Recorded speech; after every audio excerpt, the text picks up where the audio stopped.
And I'm delighted to introduce Dr. Ronan Lee, who's an Irish-Australian visiting scholar at Queen Mary University of London's School of Law and the International State Crime Initiative. I should also add that he is a member of the Royal Asiatic Society as well. His work focuses on Asian politics, genocide, hate speech, and migration. And Ronan's book, Myanmar's Rohingya Genocide, Identity, History, and Hate Speech, was published in February 2021. And this is what we're here to celebrate tonight. He was formerly a Queensland State Member of Parliament and served on the front bench as Parliamentary Secretary in portfolios, which included Aboriginal and Torres Strait Islander partnerships, justice and youth.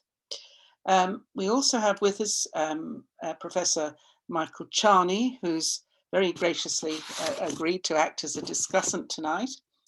Professor Charney is a military historian of Asia who's taught at the Centre for Advanced Studies at the National University of Singapore, and also at the Institute for Advanced Studies on Asia at the University of Tokyo. He's currently professor at SOAS in the Centre for International Studies and Diplomacy and the School of History, Religions and Philosophies. And he teaches global security, strategic studies and Asian military history.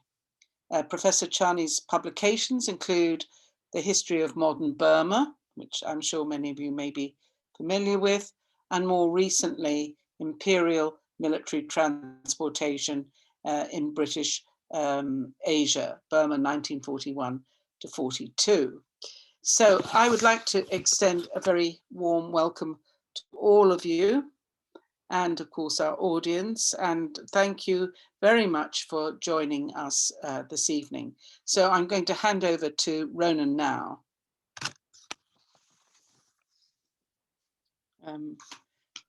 Ronan? How's that? I think I'm unmuted. Thanks. Oh, right. Brilliant. Well, thanks very much, Alison. And I'm absolutely delighted to join you tonight. I'd of course prefer to be with all of you in person. And I'm looking forward to being able to do that in the near future. When we first talked about this event, it was very much considered that we'd be meeting as real people, and I'm looking forward to when we can really do that together and have a good chat after the event as well. I want to also thank Alison's team at the RAS, in particular Matty, who's been a great help, and of course acknowledge Professor Michael Charney for joining us tonight too, and we'll hear from Professor Charney a little bit later on. I'm going to share my screen now, and hopefully we have worked through all the technical things and that it will work. Let's see. How's that? I think that's worked. Look, my research tends to be quite engaged. I mean, I look a lot at history and I look at things in archives, but it's also engaged research. And I want to acknowledge that there are two major events that are happening right now that really do affect the subject at hand. Obviously, there's been a coup in Myanmar. As of tonight, there are, bear with me while there we go. 275 people are dead. They've been shot by or murdered by the military. 2,812 have been detained. And as of this afternoon, a young girl, a 7-year-old, was shot in her home by the military in the city of Mandalay. There's shocking events unfolding in Myanmar as we speak that should disturb us all. I want to just highlight the efforts of Kayal Sin. Was one of the young people who died early on, also known as Angel, or by her Chinese name, Deng Jiazi. She's a 19-year-old woman in Mandalay, and died wearing a T-shirt that said "Everything will be okay," and was by all accounts, more concerned about the welfare of her friends and other young people. We'll talk a little bit more about young people in Myanmar later on, but more concerned about them than about her own situation. And I think I want to recognize that. Also want to acknowledge that there was a very serious fire yesterday in the Balakal refugee camp in Bangladesh. It's a Rohingya camp. It's adjacent, for those of you who know, it's adjacent to the Kuta Palong camp, and it's sort of contiguous with Kuta Palong. You can see there 15 dead overnight, and that's a figure that may rise. 450 injured, 400 missing, and close to 50,000 displaced by the fire, 10,000 dwellings destroyed, and some strong suggestion. Again, an issue addressed in the book, some strong suggestion that the securitization of the camps and the erection of barbed wire fences around the camps prevented people being able to get to safety once the fire broke out. I mean, these are dwellings that are not. I mean, they're not fire resistant. They're temporary dwellings. They're made from bamboo. And that's, again, a serious concern, I think, that needs to be acknowledged. I mean, I do argue in the book quite strongly that securitization of the camps is a real problem and should be considered part of the genocide that's been ongoing against the Rohingya, even something that's continued in another country. The issues that we'll talk about today have real world consequences, and even the history we talk about really affects people's lives today. I understand it's a very heavy topic, and I'll do my best to be pretty engaging. So I'll start with a map, and then I'll do a quick reading from the book, and then run through a little bit of history and some key aspects from the book. So here's where we're talking about. The darkened orange color is Rakhine State, Myanmar, often known to people as Arakan still. I want to draw your attention to Sittwe. It's the state capital, and the area north of Sittwe, from there north to towns like Mongdo, Buridong. That's where in recent years the northern Rakhine State, the highest proportion of Rohingya live there. Cox's Bazar, you can see there in Bangladesh, is just across the border, and that's the focus of the refugee camps. So those who flee across the border will find themselves in Cox's Bazar. I think significantly, I want to just point out the nature of the border of Rakhine State. You can see it's jagged. It's jagged because it's a mountain range. And that's significant because it separates Rakhine State from the rest of Myanmar, the rest of Burma. And it's meant that over time and historically, Arakan or Rakhine developed in parallel with Myanmar. It was a mountain range that was difficult to cross. It was difficult to invade territory on the other side of it. And that has had lasting consequences for those who live in Rakhine and I suppose those who live in Myanmar too. I'll read a few pages from the book just to give you a sense of what the research addresses and the context in which it was undertaken, because I think that's important. I did spend a lot of time in archives, but I also spent a lot of time on the ground with research participants, and I'll just give you a couple of small, a couple of quick pages just to set the scene. It's just from the introduction. Bamboo, tarpaulin, and mud. Myanmar's Rohingya community experienced genocide gradually and then suddenly. Decades of increasing human rights restrictions came to global attention during 2017 with a brutal army-led clearance operation within Rohingya communities. Claiming to be seeking out militants in the northern reaches of Rakhine State, Myanmar's military, known as the Tatmadaw, engaged scorched earth tactics that targeted the civilian population, razed hundreds of Rohingya villages with fire, murdered at least 9,000 Rohingya men, and unleashed a monstrous campaign of sexual violence against Rohingya women and girls. These atrocities precipitated the largest forced migration in the region since the Second World War, with more than 700,000 Rohingya fleeing Myanmar in terror for the relative safety of Bangladesh.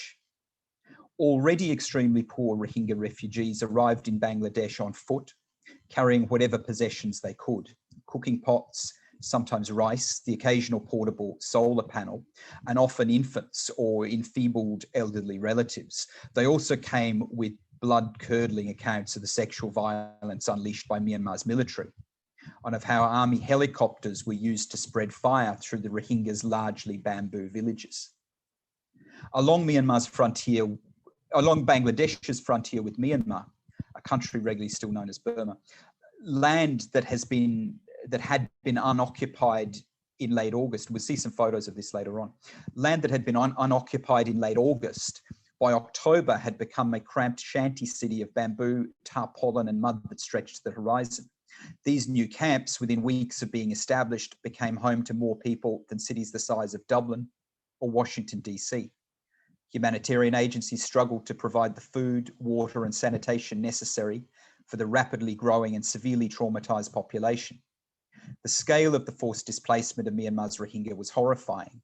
UN Secretary General Guterres characterized the crisis as a humanitarian and human rights nightmare, explaining how the situation had spiraled into the world's fastest developing refugee emergency.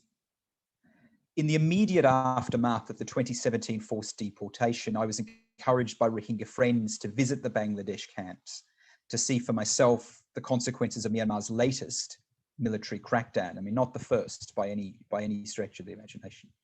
And if possible, to check on the welfare of their family members. What I saw and heard left me with no doubt the Myanmar authorities' ultimate aim was the obliteration of the country's Rohingya population. Within just a few weeks, more than half of Myanmar's Rohingya had been forced to Bangladesh, their former homes razed by fire. Myanmar's authorities quickly set about remodeling destroyed villages to remove evidence of former Rohingya residency. My interviews with camp residents were invariably confronting, often distressing, and explained why so many Rohingya fled Myanmar so quickly. Newly arrived refugees painted a tragic picture, sharing heartbreaking accounts of murders, widespread sexual assaults, and hundreds of villages laid waste by the Tatmadaw. One newly arrived camp resident, a farmer from Buridong, told me, and these are his words, he said, "I lost my 2 sons and 2 daughters. At midnight, the military came in my house and burnt the house. But first they raped my 2 daughters and they shot my 2 daughters in front of me. I have no words to express how it was for me to suffer, to look at my daughters being raped and killed in front of me. My 2 sons were also killed by the government. I was not able to get the dead bodies of my daughters. It is a great sorrow for me." It's by no means an isolated incident and one of dozens of interviews like that. Descriptions of similar atrocities were shockingly widespread in August and September 2017 at Kutupalong camp, which had quickly become and still is the world's largest refugee camp. Residents also gave depressing accounts of their former lives in Myanmar. They described how the Rohingya had endured a decades-long pattern of odious rights abuses by the Tatmadaw and successive Buddhist-dominated governments, which continued after democracy icon and Nobel Peace Prize laureate Aung San Suu Kyi came to power in 2016. These events severely damaged Myanmar's reputation and Aung San Suu Kyi's international standing. The starkest indication of the country's fairy tale transition from brutal military rule to democracy was illusory came in December 2019 when Aung San Suu Kyi defended Myanmar against genocide accusations at the International Court of Justice. The Rohingya situation was not always so bleak. For centuries prior to the British colonial period, the Rohingya's forebears, a mostly Indo-Aryan people, were a well-integrated part of the Arakan Kingdom, a sovereign state on the Bay of Bengal between the Burma Empire and Mughal India that roughly corresponds to Myanmar's modern-day Rakhine state and its surrounds. The Rohingya were integrated into Burmese society during the British colonial era and enjoyed full civil and political rights when Burma became independent in 1948. The Rohingya situation, though, deteriorated markedly after a 1962 military coup, the country came to be dominated by a xenophobic Buddhist nationalist military dictatorship. To rule a disparate and divided nation, the military government weaponized history, ethnicity, and religion as tools of control.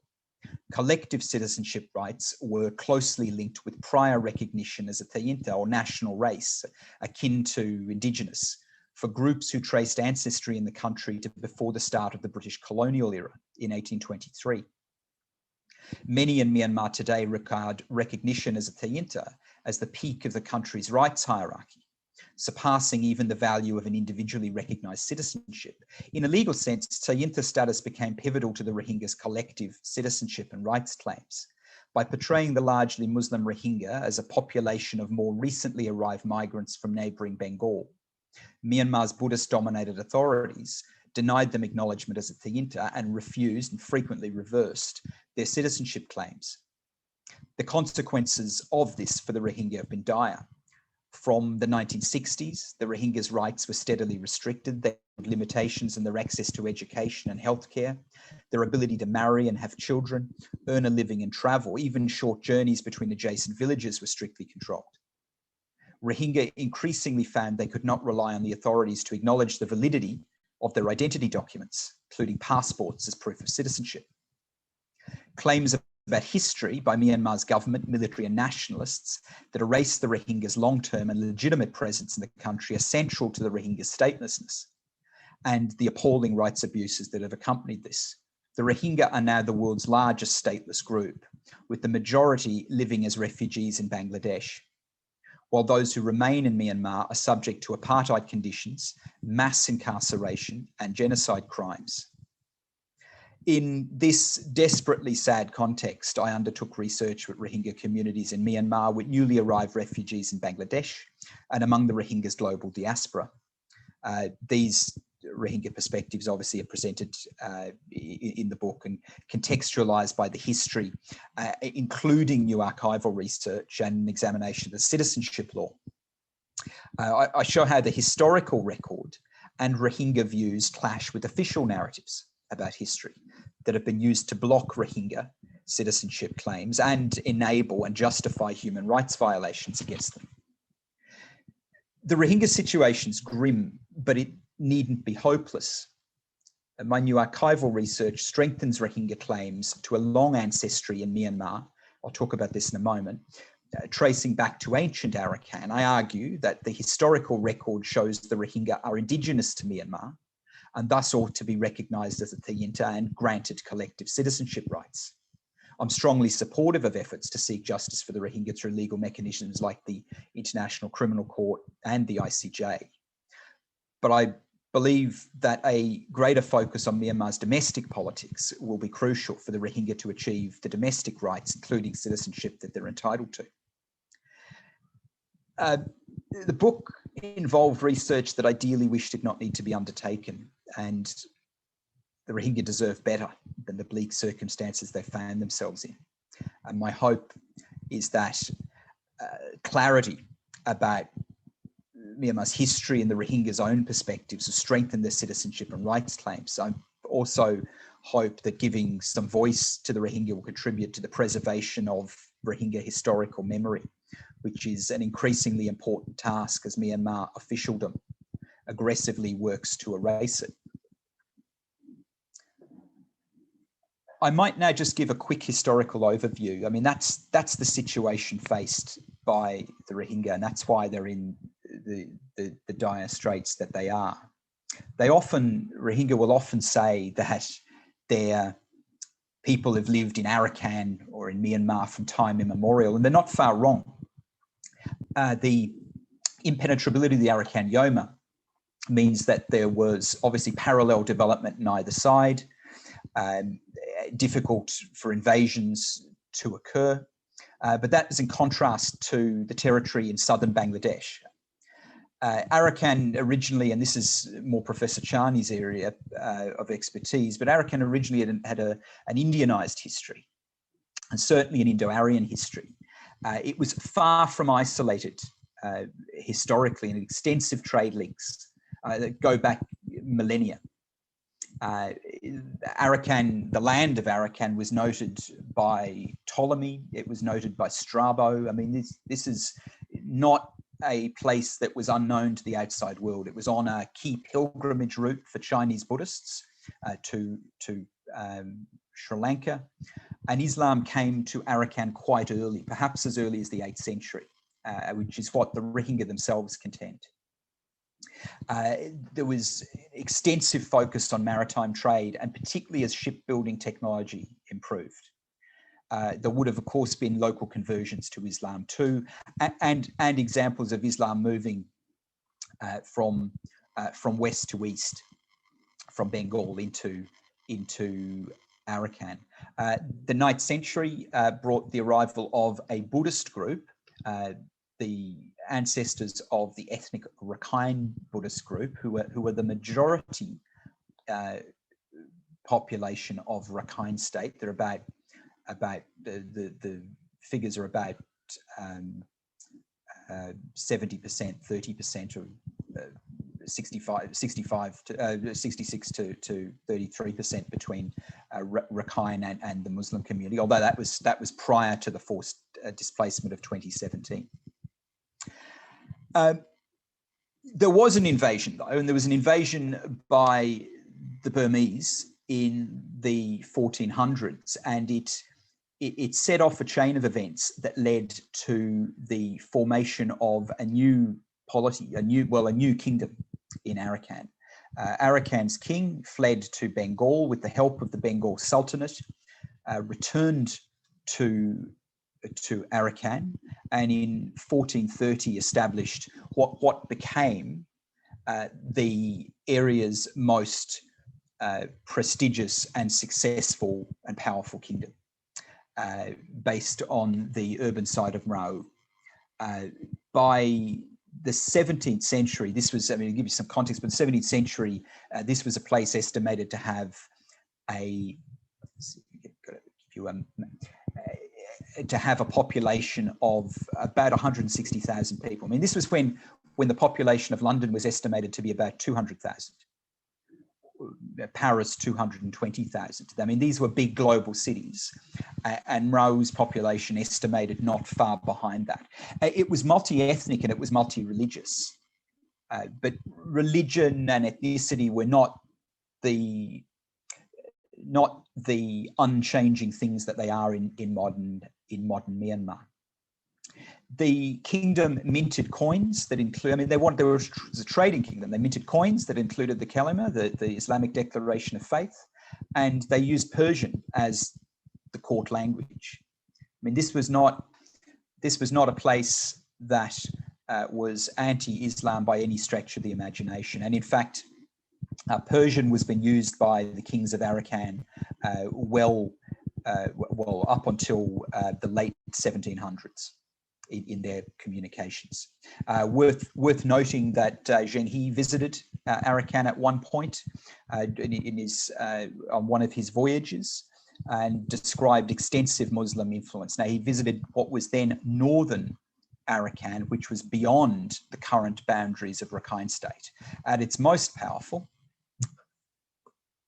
Arakan controlled territory as far as Chittagong in modern-day Bangladesh, and at times it's quite likely that it would have had a Muslim majority, although in the southern reaches of Arakan, likely that it would have had a Buddhist majority. It had an economy, though, based significantly on human capital, and there was, I mean, slavery was central to it. They were engaged in a trade throughout the Bay of Bengal. The Dutch were a particular client that they shipped a lot of slaves to, but they also retained slaves, and this contributed to the movement of people from what we today say as Bengal into the area that we today recognise as Myanmar's Rakhine State. A decline in demand for slaves affected the economy of Arakan, as did some military reversals of their own. In 1666, they lost Chittagong to the Mughals, and the kingdom shrunk to approximate pretty much the modern-day boundaries of Rakhine State. By the late 18th century, of course, it's shrunk to that size. It's become internally unstable and vulnerable to invasion, and it was invaded in 1784 by the Burmese. At that time, it was still using Persian as the court language. It was still multi-ethnic and multi-religious. The Burmese at that time were an expansionary empire. They'd fought wars with all of their neighbours. Siam, Manipur, Assam, they controlled territory there. Parts of Laos, they'd had conflict with southern China, and they colonised Arakan from 1784. And that created friction with Arakan's neighbours, which was the East India Company, the British, but not the Crown. It was obviously with the company. The Burmese there were uprisings against their rule, and the Burmese would regularly chase insurgents across what the East India Company considered to be into its territory. In an attempt to deal with these sorts of problems, the company sent its first official mission to the Burmese court in 1795. And it's from this that we have the oldest surviving or acknowledged or discovered's not a great term to use, but recognised records of the specific Rohingya community in Arakan. On the mission was Francis Buchanan. Many of you will know him, Francis Buchanan or Buchanan Hamilton, medical doctor, zoologist, botanist, geographer. He often played a role for the company that involved documenting the details of places that political missions were visiting, often places that the company might find itself engaged with trade with or engaged in conflict with, as was the case in throughout India and Nepal and ultimately Burma. Buchanan kept a journal for the East India Company, and here's part of it. Well, there's the cover, and there's part of it. I undertook quite extensive research looking at Buchanan's writings.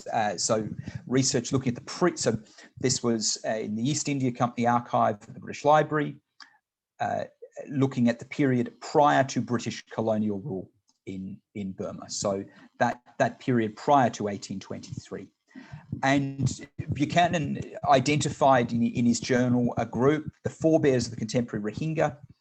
He described them as Rohingya, R-O-O-I-N-G-A. I think you can probably make it out on the screen. And at every opportunity made clear, in his view, they were indigenous. He described them as a group that were indigenous to the area of Arakan, and the name was derived from their own version of the Bengali language, their own version, not specifically from Bengali, but he travelled with Chittagonian Bengali speakers who would have been able to understand the difference between the Rohingya's language and various other dialects of Bengali. He also subsequently published about his work, and it puts a lie to the argument that Buchanan mentioned the Rohingya once, which is commonly used to dismiss the claim, to dismiss a claim about their recognition by the British of their indigeneity. So some people will say, well, he only mentioned it once and didn't mention it again, and that's utterly untrue. He not only mentioned it in his diary in 1795 a number of times, but he then took the time to go away and consider and think about it and write about it and publish. And he published a number of pieces in Asiatic Researches about this, identifying the Rohingya as an indigenous group. And he no doubt would have considered his opinion before publishing, which he did sometime some years later. Ultimately, contact between the East India Company and the Burmese led to war. British, there was a war that broke out in 1824.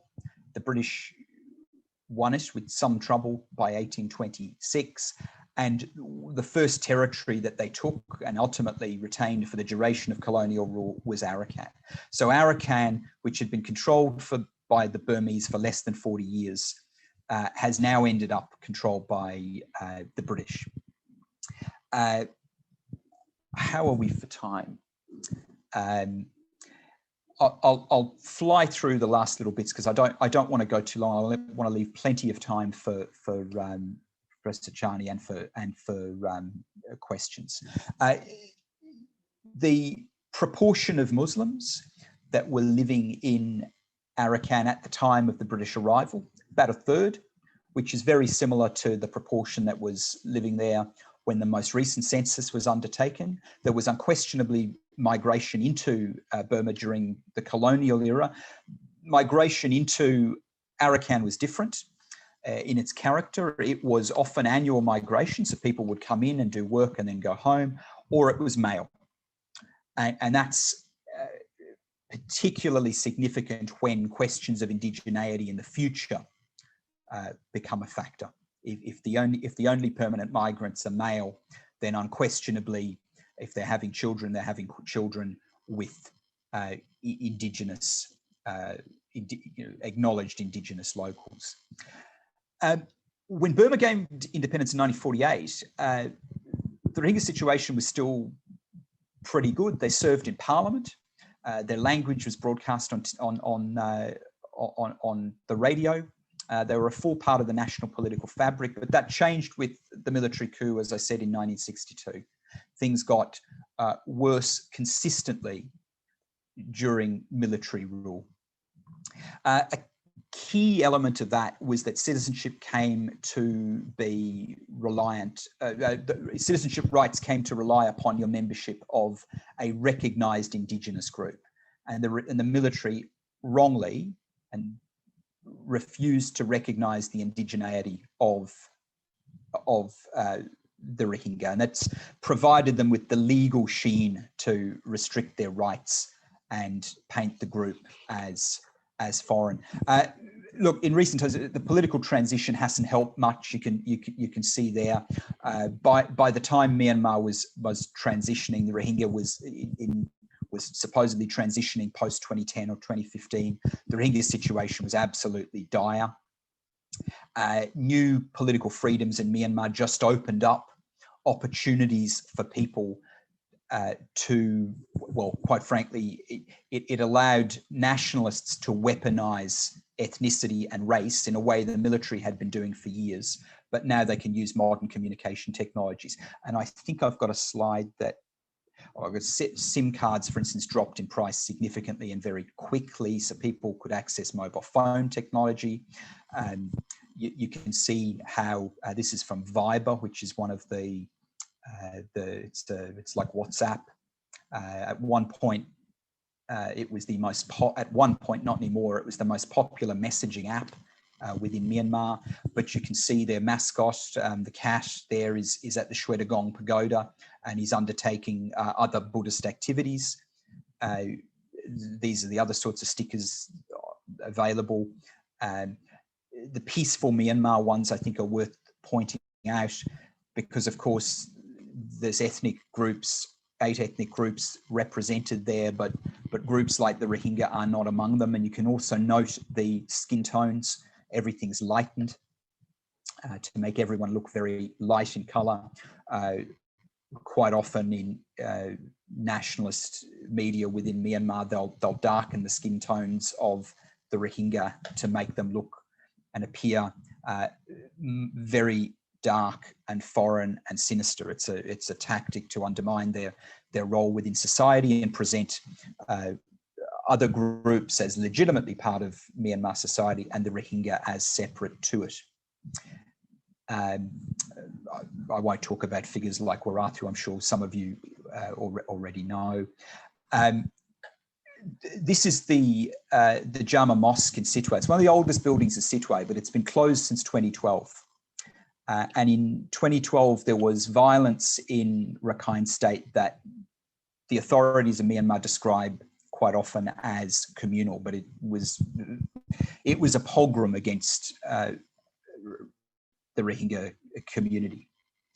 There was displacement at that time of upwards of 140,000 Rohingya. I mean, there are still 140,000 Rohingya displaced from 2012 living in concentration camps in and around Sittwe. I mean, these are camps in Myanmar surrounded by barbed wire. The Jama Mosque has been closed since that time, but the Rohingya regard it as a very clear illustration of their legitimate and long-term residency in Sittwe. It's on the main street, and it's a very prominent building. By 2012, though, the Rohingya had a pretty full awareness of what was befalling them. Myo Win spoke to me in Sittwe at that time, and he just said he was living in Sittwe, and he explained he's living in what is a ghetto within Sittwe. He was trapped there, can't leave, surrounded by armed guard. And he said the government's just trying to reduce our number. It's a kind of genocide. And that was the language the Rohingya were using by 2012. Chola Ong, at the same time, said we lose everything here, our property, our house, and the mosque were destroyed by government bulldozer. Why would the government bulldoze a mosque? Since independence, not a single government do such a thing. And he's suggesting that the repression is increasing. Notably, some Rohingya by 2012, 13 and 14 were starting to realise that discriminatory laws within the country were a barrier to their future. Wei Wei Nu, who some of you will have seen her comments in the media, and she told me that the solution is abolishing all discriminatory policies and promoting the rule of law. Everyone under the law should be equal, which is not bad, not a bad approach, I would think, for Myanmar. Of course, you would think by then things couldn't get worse with Rohingya in concentration camps within Rakhine State or locked down in the communities. By the end of 2012, things couldn't possibly get worse. But as we know, in 2017, they did. And I think, yeah, and these are camps. Don't let the telegraph wires fool you. They don't serve the camps. They were there before and they go somewhere else. So with the exception of those concrete poles, everything you see that looks like it was constructed is new and was not there 4 weeks before that picture was taken. Everything you see to the horizon. And in fact, the horizon, I think we might be able to make out, depending on how good your resolution of your screen is, you might be able to make out Myanmar. It's not far away. And this is the situation people found themselves in 2017. And again, everything you see is new. So in those circumstances, what do I argue? How do I conclude in the book? What do I argue? Well, I argue that responsibility to protect principles haven't helped the Rohingya. The Genocide Convention didn't help them. They're clearly an Indigenous group, and there's strong archival evidence that presents them as Indigenous to Myanmar. But the law's not been the law's not been applied fairly, and they're not been recognised as an Indigenous group or given the basic rights they should be entitled to as human beings. And the international community is not and was not coming to help them any day soon. So I argued strongly for a renewed domestic focus. In many ways, the coup's made that happen already, and the Rohingya are already doing that. Suggested strongly that they should reach out to groups that they can have a common cause with, ethnic minorities and young people. 70% of the young people in Myanmar today weren't born in 1988. So the uprising that brought Aung San Suu Kyi to political prominence in 1988, 70% of the country weren't alive when it occurred. They've got very different perspectives about who should be part of the national fabric and who should not be. And they are I feel much more willing to embrace groups like the Rohingya. The Rohingya should be arguing that the system's broken not just for them, but for everyone, and that they should focus on removing the discriminatory laws that badly affect everyone. I'm happy to say, in bad circumstances, that the Rohingya's mainstream leadership are doing all of those things. I'm disappointed, though, that it took a coup for lots of people in Myanmar to start to rethink their attitude towards the Rohingya. There's clearly been a rethinking by many people in Myanmar. They're realizing today that the violence that they're enduring on the streets of Yangon and Mandalay at the hands of the military, often at the hands of the same military units that terrorize the Rohingya, that they're wising up to the fact that the Rohingya were telling the truth the whole time. And I think I'll just finish with just a couple of words from a young chap that I spoke to in Kutupalong camp in 2017. I've called him Jafar in the book. And this was just a couple of days after he'd been forcibly deported from Myanmar. It was less than a week.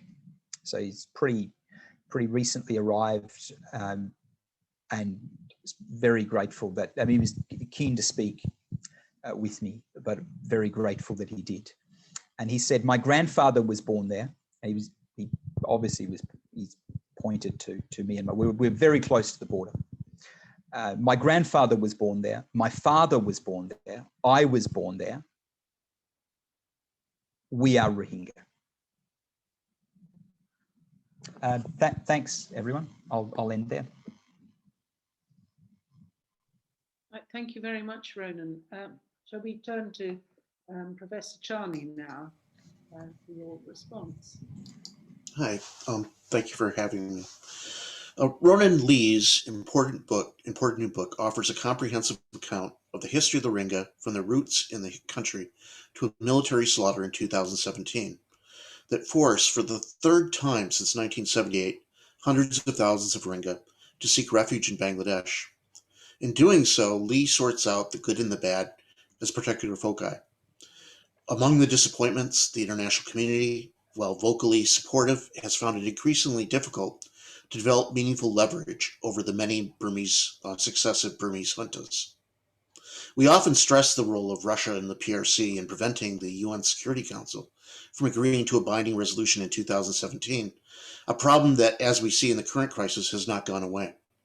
But we might add that, knowing that this has been a problem, the international community has done so little to evolve alternative ways to deal with such situations that the Rohingya, as Lee shows, like other ethnic nationalities and the rest of the Burmese, the latter of whom are discovering this for themselves right now, really have to find their own ways to resolve their situation. But not all is bad. There are also encouragements.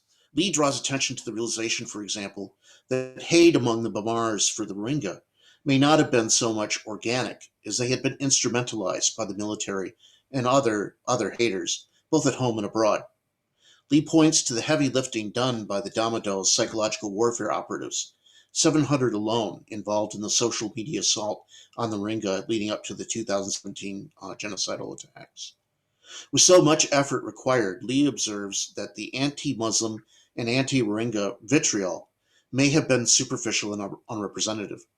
With a new Myanmar about to unfold in a post-Damado world, we see some evidence of this.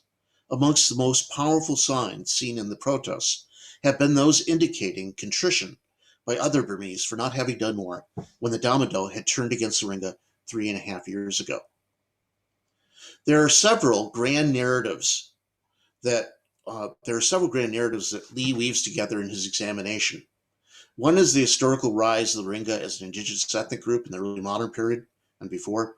Another has been attempts to erase this historicity. This has been a relatively recent effort. Beginning in the 1960s, there have been sustained efforts to make the Rohingya disappear as Burmese ethnics and transform them into colonial-era immigrants. The original core of this effort was the Damado's attempts to shift the ethnic paradigm in Myanmar away from inclusive citizenship and to ultranationalist exclusivity. The ethnic paradigm was reworked so that Myanmar's population consisted of two main groups, those who belong and those who cannot belong. Some had pointed to the Tiny and Thaw idea and citizenship laws of 1982 as a source of the problem. However, Lee, and I think correctly, sources it to the rabid racism and nativism of Ne Win, General Ne Win. The Tiny and Thaw paradigm, which divided ethnic groups into those that were indigenous and those that came to the country before 1823, after 1823, are shown to have grown from Ne Win's racism, and from that evolved the citizenship laws, which legalized the myth as national law.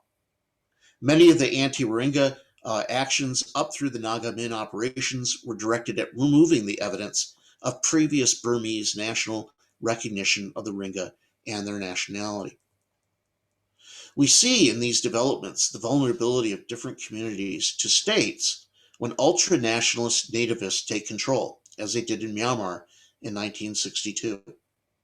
No matter how intellectually incoherent their views, they set out to make the facts fit the myth. The Tiny and Thaw myth entered school books. Pseudo-scholarship was mobilized to deny the Rohingya their own ethnic identity.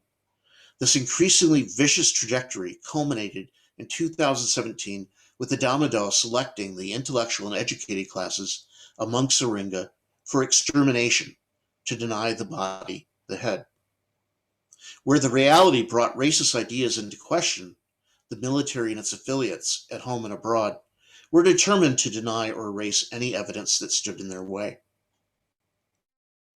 There has been a lot of ink expended to try to deny that the Rohingya called themselves thusly as Rohingya in the late 18th century at the latest, despite documentation from the time. Lee has gone into unpublished as well as published research by Buchanan, which demonstrates clearly that Buchanan is not being misunderstood when we take his journals as evidence that the Rohingya were there in Rakhine as Rohingya in the late 18th century at the very latest. Lee has underlined and expressed what I think is an important nuance. The Rohingya face two problems, not one problem with their identity. One is the Tiny and Thaw myth, as I mentioned. The other is that of the Burmese military judging this myth by who ought to qualify rather than those who do qualify as indigenous or national by the rules that the Burmese military generals themselves set up. By their own rules, the Rohingya claims can be demonstrated to be valid. The Damodar does not recognize this validity because they do not want the Rohingya to be included. Thus, all the evidence in the world is not going to change the military's acceptance of their figurative case. Under no circumstances are the Rohingya to be accepted, and if the old rules do not fit, new rules will be invented. After all, what we see right now in the news is that this is the governing approach the Damodar has applied so vividly. They just reinvent the rules when it fit their preliminary notions. Lee, correctly in my view, recommends that the Rohingya leaders will need to push for an abandonment of citizenship based on the Tiny and Thaw paradigm, and instead push for one where ethnicity, race, or religion are not used as criteria. And the fortunate thing is that there have been civil groups within the country who have already urged this, and were active in protesting the treatment of the Rohingya in 2017. Coalitions with groups such as this need to be formed. What the book also shows is that the abuse and mistreatment of ethnic minorities and other groups on the social periphery in Myanmar occurs for a reason. The Damodar does it for a reason. The Rohingya were targeted, as Lee explains, not only to remove an indigenous Muslim group from the country, but also as a spectacular lesson to other ethnic groups to not resist Burmanization, meaning the absorption of non-Bamar ethnics into a Bamar-defined national culture through what amounts to, effectively, internal colonialism. If the Rohingya remain outside the country, we can expect that the next ethnic group will be assaulted in the same way, for the same reason, as a lesson to hold everyone else in line. Ethnic minorities are all generally targeted in one way or another, but we will see this violence stepped up, as it was against the Rohingya, against another victim once the Rohingya are completely out of the picture. But for majoritarian observers who feel safety in not being targeted, they should not. As we see in Myanmar right now, how the military acted in 2017 against the Rohingya is what we are seeing again being directed against the Bamars as well. If everyone in Myanmar had stood up for the Rohingya in 2017, and everyone had pushed for prosecuting crimes by the military at that time, they would not have been in place now to do what they are doing so freely against everyone else. We are at possibly the most important time for the Rohingya as Burmese since 2017. The military takeover in the country has permanently destroyed whatever arrangement has existed in the country. Regardless of which side wins, the military or the CRPH, in the end, the Rohingya will likely find themselves included in the Burmese national imaginary again, either as members of an enlarged Burmese diaspora that will be fighting for a return to the country opposed to a military dictatorship, or as part of a truly inclusive and federal Myanmar for the first time ever. Ironically, the same general who was responsible for the 2017 assault on the Rohingya that pushed them out of the national imaginary will also have been responsible for this changed situation that has seen them, or I expect will see them, apparently be welcomed back in. Lee's book also raises interesting questions on how the Rohingya will see their history in the future. Lee describes the 2017 attacks as the key point in Rohingya history. And he was saying this, of course, before the current situation in the country. Now, that was certainly true at that time. But I wonder, how then will they view the events of 2021 relative to 2017? And how will this be negotiated?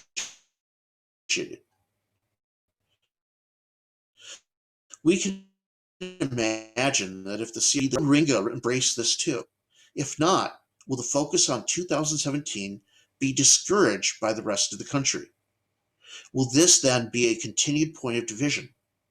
These questions are crucial because they hold immense import to both the future of the Rohingya, but also to the success of an inclusive federal Burma. This new Burma will have to accept responsibility for the past mistreatment of ethnic minorities. If their hatred was genuinely only superficial in 2017, as Lee has expressed here, there is hope. If it rises again, however, albeit in civilian democratic form, then Myanmar is destined to continue to follow the dark years it has found itself trapped in for the past 6 decades, ever since 1962.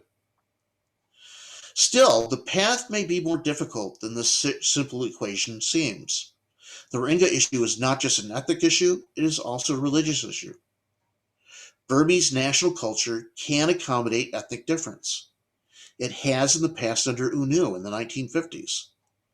But even then, U Nu could not escape the pressures, and for him the attractions, of Buddhicizing the state. One of the key identities mobilized by the Damodar psychological warfare operations has been Buddhism and politically motivated monastics.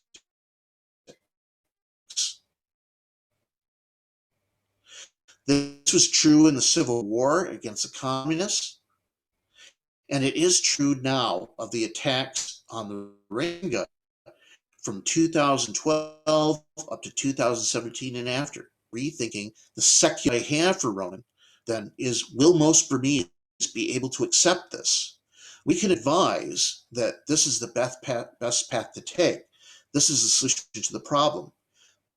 But will most Burmese accept this this path? Can there be a Buddhist identity that most Burmese would accept? And will this new politics not be as divisive as any other has been since independence? Now, I'm going to stop my my comments here. I'm going to stop my questions here. This is just to say in some summary, this is an important book. These are important issues that are covered, and this is an incredibly important moment in the history of Myanmar and the Rohingya and their future. Thank you very much. Thank you very much, Professor Charney. Would you like to respond, Ronan? Yeah, very briefly. Thanks, Professor Charney. I mean, great insight and great comments, and you're spot on. There will be a real temptation moving forward if the coup can be defeated, and if the Rohingya can be reintegrated in some way into Myanmar society, and there is evidence that there is a growing awareness of the Rohingya situation and an acceptance by some that the Rohingya are legitimately part of Myanmar in some way, and it's unclear precisely what people believe by that. I mean, an obvious fear for the Rohingya themselves is they fear that they'll be used to garner international sympathy to oppose the coup, and then they'll be dropped afterwards. But those debates aside, assuming the coup will not be a temptation by, frankly, politicians to use Buddhism to target groups like the Rohingya, well, of course there will. And it will be about, I think it will be about, the question will come to what is the strength of the narrative that develops post-military. Will it be acceptable to that, or will it not? I mean, there's lots of examples around the world where it's unacceptable to pursue political agendas that might be perceived to be popular with the majority, because it's understood by the politicians that doing that threatens the stability of the state or the functioning of the state.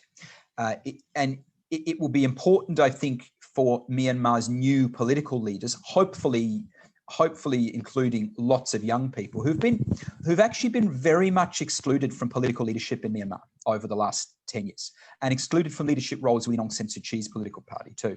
So it'll be important that they understand that targeting groups like the Rohingya might be attractive to win some votes in the short term, but it opens the doors to a range of other problems.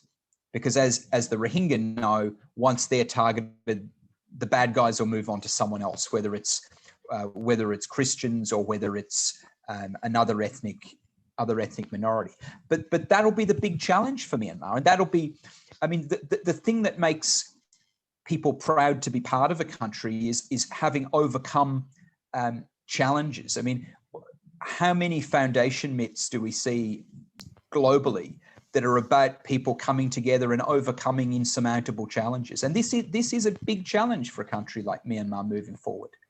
But the messages I'm getting from young people are quite commonly now about seeing a potential for a brighter future and a more mature democracy. And that's the sort of language they're using, to be honest. That's not my term. That's the sort of language they're using when they describe what they want for the future of the country. So I think there are lots of positives. I think there are lots of young people in particular in Myanmar who have a desire and an aspiration for a more mature democracy than the one we've seen before, and even more mature than what we'd seen in the 1950s in Myanmar. Right. Thank you. I think, shall we move to some questions now? I have one. Just you mentioned that the Rohingya are targeted because they're not part of the indigenous groups that were recognised in 1823. And I think I missed out, what's the significance of the date and the criteria that was used in 1823? Start of the first war with the British. Oh, right. Okay. So, or the year prior to the start of the first war with the British. So it's a bit sneaky too. So it's about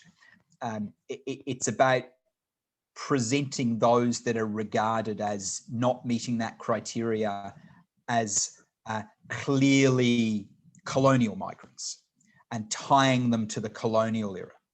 I see. So they weren't considered Burmese in 1823. Well, it's been thrown backwards. So in 1823, they were a full part of Arakan, which is now Rakhine State, unquestionably part of it. And in fact, in 1784, just a few years before, Arakan was using Persian as its official language, and in documents that they've sent to the British, they're using Persian as the language they use. I mean, this was not a kingdom that was anti-Islam or anything like that. But in modern times, principally under military rule, figures in Myanmar have accused groups like the Rohingya of not being indigenous because you weren't here in 1823. But of course, that requires them, as Professor Chani says, that requires them to ignore all the evidence that says they were there prior to 1823. Yeah. So when the evidence doesn't fit, they just ignore the evidence and say, well, we'll ignore that. And so it's a real problem for the Rohingya that they're attacked on the one hand and told, well, you need to meet this criteria.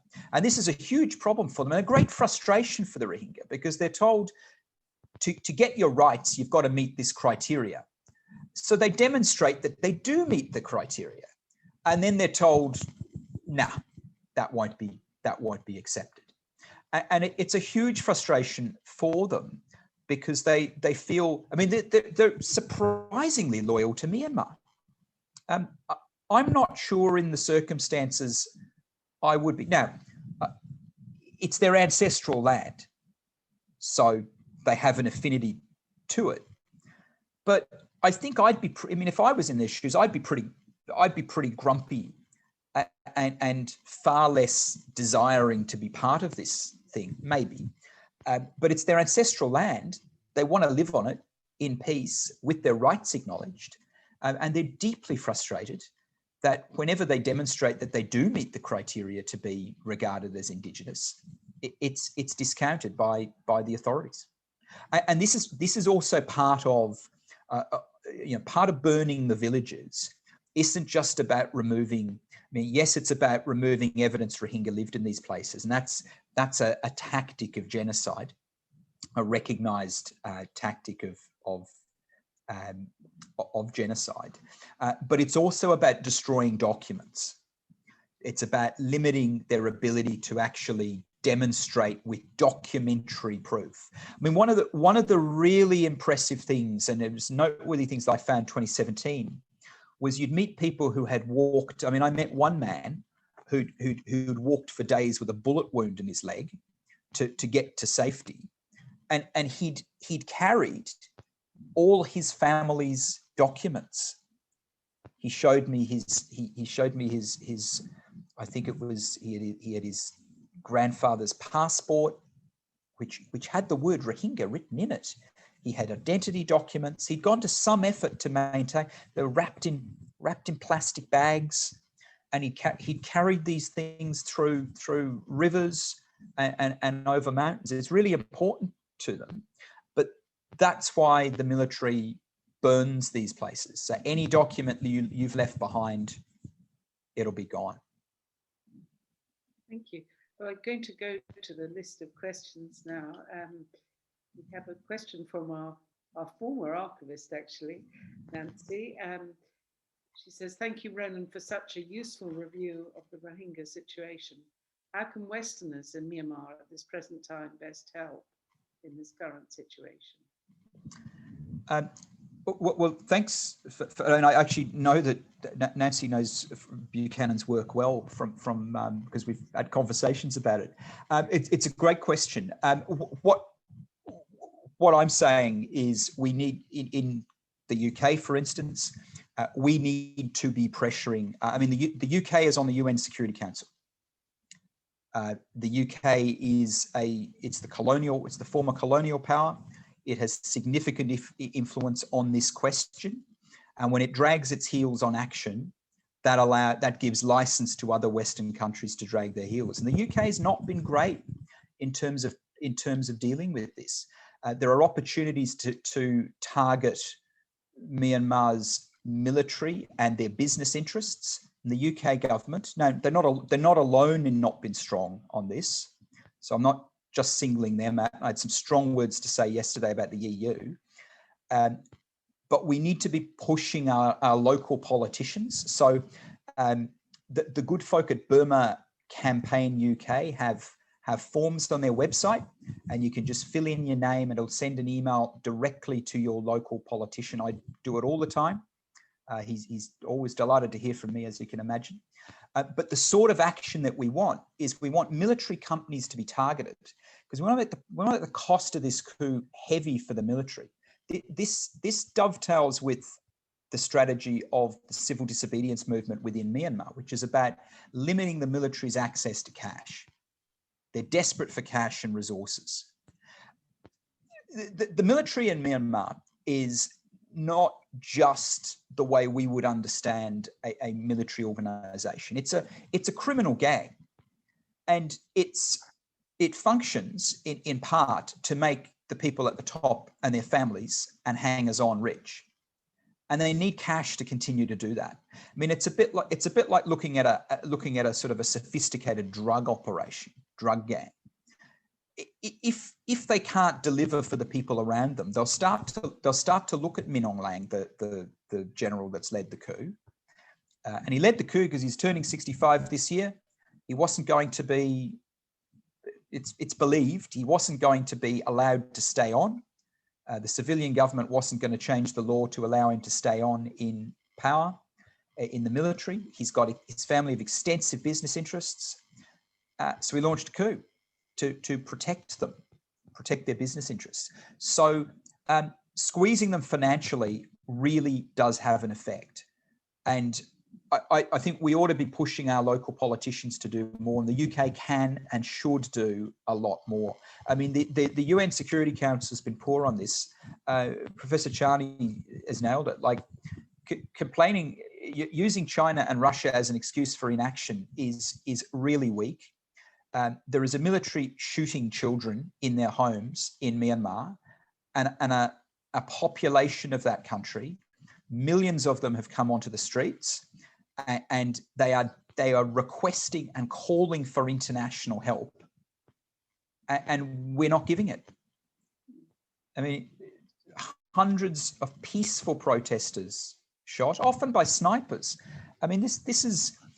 I mean, the numbers of protesters dead from single gunshots to the head would turn your stomach. I mean, these are deliberate murders. This isn't to disperse crowds or anything of the sort. This isn't a rally that got out of trouble and the police panicked. They've sent snipers in deliberately to target leaders and shoot them. And we ought to help. We ought to help. I mean, if we believe in democracy, and we want to actually sort of be true to that belief, then this is a population of 50 million people asking for our help, and our politicians need to do better because they have not done nearly enough. And if they end up with a failed state in Myanmar, frankly, we'll have no one to blame but ourselves, because I don't think it would take much in terms of international commitment for the military to rethink what they're doing. But they don't think they need to rethink. They got away with it in 2017 against the Rohingya. They don't think they're going to need to moderate the behaviour now. Thank you. We have a question. This is addressed to both of you, actually, to Ronan and Professor Charney. Can you speak on the role of the neighbouring countries like India, who hasn't accepted the fleeing refugees, and the fallout from that? Maybe Professor Charney, would you like to start? I didn't fully hear the question. So, what is the role of neighboring states? The role of neighbouring countries such as India not accepting fleeing refugees. Well, yeah, well, there's the larger problem of India dealing negatively with former refugees from Bangladesh after 1971. And so there's a danger that Rohingya refugees will be treated within the same approach to Muslim immigrants. But the larger country, the countries that are most closely involved here or in proximity of Myanmar are accepting refugees or will accept refugees. Bangladesh is one, obviously, has been host to all of these different waves. But Thailand is now preparing to receive waves of refugees as well. So I would expect that that the chances of people trying to seek refuge in India as opposed to seeking refuge in Thailand is not quite as significant. Ronan, would you like to? That's covered it. There's another question here. What kind of facilities do they have at the camps? And I suppose also, how are they, especially in Bangladesh, how are they received as refugees? Well, they're separated from the local population, and as we've seen in recent days, the Bangladesh authorities have been have erected barbed wire fences around the camps to keep them in. So Bangladesh isn't a signatory to the Refugee Convention, so they're in the refugees are in an awkward situation because they're there on the good graces of the host country, who maintains rightly that they're Myanmar nationals. And that's the Rohingya's view too, that they're Myanmar nationals. The problem, of course, is that, and Bangladesh, I mean, I don't want to be too down on Bangladesh. This is a poor country. We should actually acknowledge what they have done. They are a poor country, and they have taken globally a huge burden. I mean, in terms of, there's 1 million Rohingya refugees now living in camps adjacent to the Myanmar frontier, but within Bangladesh, and that it was a very decent thing for Bangladesh to accept them in. But the problem is Bangladesh doesn't want them to become permanent. So there are no permanent, they're not allowed to build permanent homes. This is why we see large fires in the camps, because people's dwellings are made from bamboo and tarpaulin, and they're liable to easily burn down, and fires are liable to spread. So their level of precarity is immense. There is no industry in the camps. So jobs are, there are some jobs you might be able to do. Some people, if they speak some language, might be able to do some work for NGOs, but you might get some day laboring work from some locals, but there's really no industry. And until recently, there's been, and in fact, it's still really restricted, the access to education, because of course, Bangladesh doesn't want people to become permanent. So they've restricted what curriculum can be taught in the schools at the camps, those schools that are available to people. So conditions are really grim for people. This is not a place you'd go to voluntarily. I fully understand why people are trying to escape. I mean, I totally get why you'd get on a boat and try and get out of there if you could. Totally understand that. Put scholarship hat on. Claudia Card, the genocide scholar, describes the sort of situation of social death as an element of genocide. I've sort of applied it to the concentration camps within Rakhine State, but there are certainly elements of that in the life that's available for Rohingya in the camps in Bangladesh. You've got no real future. You've got nothing really to look forward to. You've got, what do you, I mean, you just imagine you're a 14-year-old boy in that camp. What can you aspire to? Education? Not really. A meaningful job? Any job? Possibly not. Going somewhere else? Well, not legally. Return to Myanmar? Well, a precondition for return is that people won't face the same genocidal crimes that drove them to Bangladesh. And Myanmar's government, and now the military, are certainly, Myanmar's government prior to the coup weren't prepared to commit to that. I mean, it seems a pretty simple commitment to make a statement that says we will not subject Rohingya returnees to genocide crimes. And Myanmar's resisted that. They maintained there was no genocide. There were no genocide crimes. They sent their national civilian leader to The Hague to make that case. So the sense that they'd return any day soon isn't there either. These are pretty grim places, and it's a pretty miserable life for people. Thank you. And we have another question here. Do you think it's the nationalist or religious ideology that motivated the anti-Rohingya violence, or economic interests? I don't think it was economic interests. I actually think, I mean, there's some talk about, there's two ways of reading the question. There's some talk that what was going on was about clearing northern Rakhine State because there's natural resources available. I think the military, if they felt there were natural resources there, they'd have got at them anyway. They didn't need to clear northern Rakhine State. Nationally, the other way of reading the question is, nationally, is the anti-Rohingya attitude driven by sort of economic concerns and that Rohingya are getting our stuff, or is it driven by nationalist attitudes? I think it's probably was driven by nationalist attitudes that were really ramped up. But Professor Chani might have a view on this too.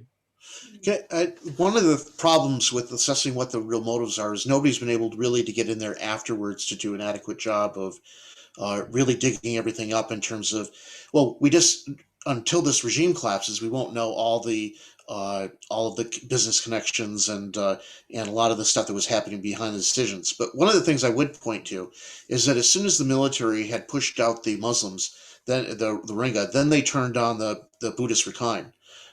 So there was, one of the clear motives was to exert more central control over Rakhine, whatever the ultimate goal was there.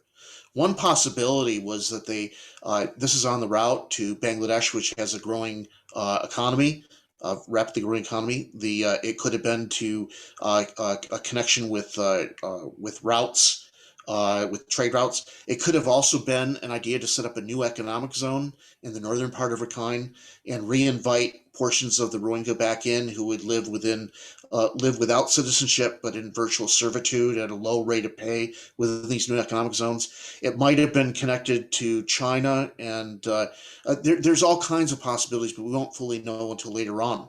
But we do definitely know is that religious and ethnic and nationalist and all kinds of other calls were used to stir up this violence at a national level.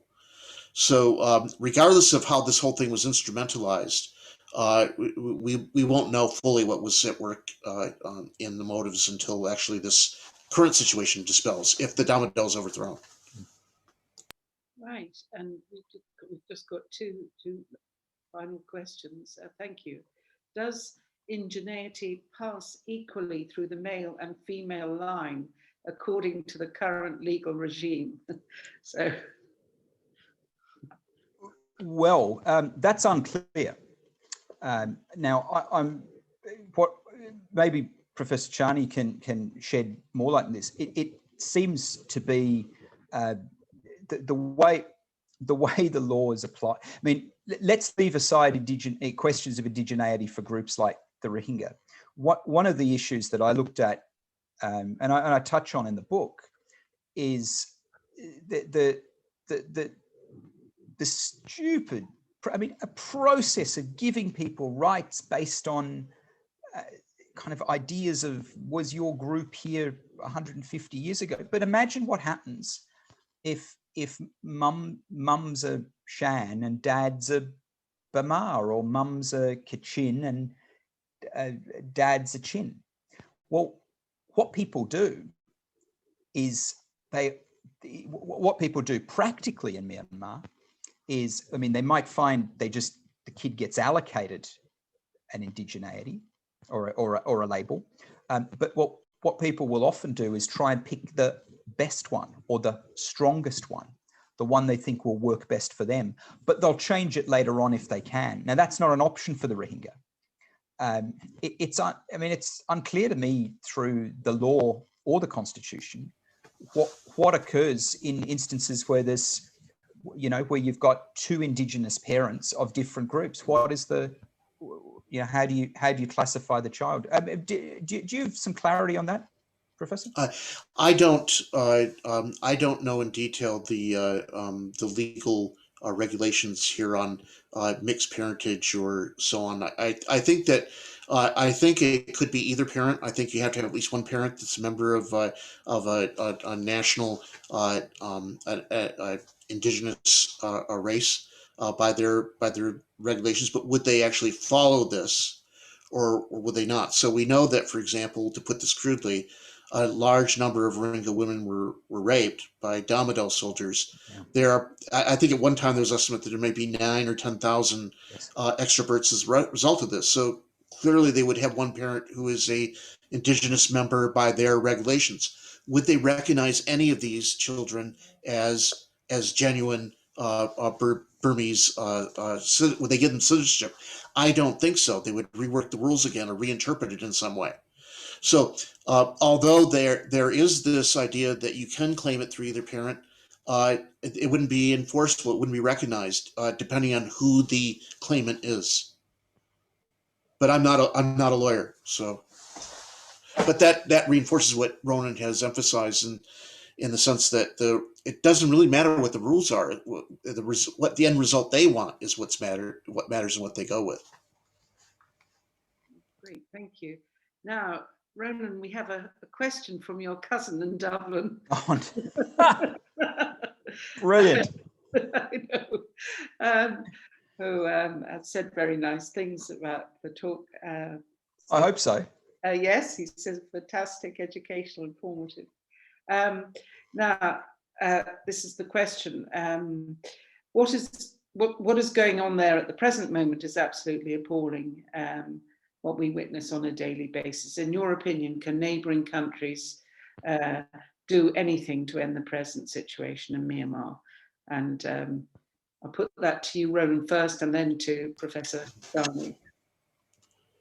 Yeah, well, of course. I think of course they can, and the obvious neighbouring country that has been missing in action really is China.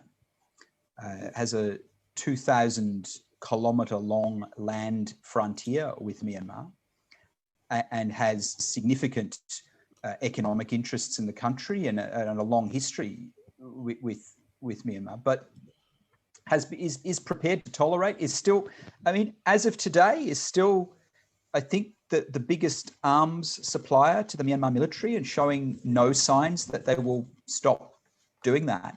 They could cut off the guns tonight if they chose to, and they choose not to. And I think that's a reality that they've chosen not to. This is not something that China's been a position they've been forced into by accident. They've made a decision that they're prepared to. They've made a decision that when Myanmar's military is shooting 7-year-old children and peaceful protesters, that they'll keep providing the bullets, and that needs to stop. It just simply needs to stop. It's morally wrong, but I think strategically, from China's point of view, it's the wrong approach too. I don't think this is a shrewd move by China. I think that China's potentially allowing a shockingly unstable situation to develop within Myanmar. I mean, Myanmar was heading in a particular direction. It was not particularly good for groups like the Rohingya, but there was stability, and that was what China had always presented as what it most prized within Myanmar. And there was stability to a degree. The coup has thrown that out the window completely. The country is massively unstable. The economy's collapsed. Who knows when it when things will get back to any level of stability. And I think it's not in China's interest to allow this to continue. And China should stop by default, they're backing the military. And by arming them, they're certainly backing the military. They need to stop selling them weapons, and they need to make it clear at the Security Council that they'll stop blocking action. I'll give my input. I would agree with Ronan on China holds a key here. Russia on its own wouldn't matter. So long as we have the PRC with its veto in the Security Council and its role in keeping the regime propped up, keeping these linkages open, supplies and so on. China is a culprit here. What China has done, why people misread China, is China's changed a lot from what might have been the case 10 or 20 years ago when they actually said what they meant.